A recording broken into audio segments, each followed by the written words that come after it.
Mona Lisa, c'est un collectif qui s'occupe de lutter contre l'isolement des personnes âgées. Mobilisation nationale contre l'isolement des âgés. L'objectif, c'est de regrouper autant d'organismes qui luttent séparément contre l'isolement des personnes âgées, de les regrouper dans un collectif, de faire en sorte que ces différents organismes donnent leur expérience, croisent leurs expériences et renforcent leur savoir-faire tous ensemble. C'est la force d'un réseau autour de la lutte contre l'isolement des personnes âgées. Il y a des gens qui disent qu'ils parlent une fois par semaine à quelqu'un.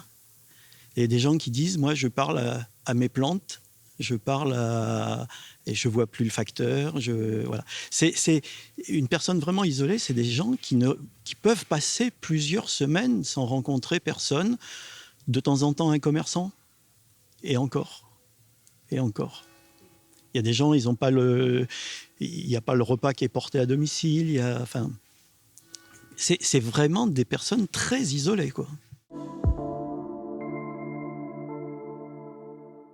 C'est de pire en pire parce que il y a, je dirais 2-3 ans, il y a une étude qui notait un peu plus de 5 millions de personnes âgées isolées.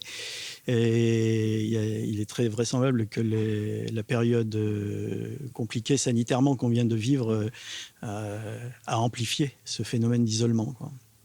Et donc oui, on est passé en quelques années de 5 à 7 millions. Et voilà, c'est très très préoccupant pour toutes les organisations qui s'occupent de la lutte contre l'isolement des personnes âgées. La personne âgée, c'est un public assez particulier, mais ce qu'il ne faut pas perdre de vue, c'est que les personnes âgées sont des personnes comme les autres. Enfin, ils ont leurs droits, leurs devoirs.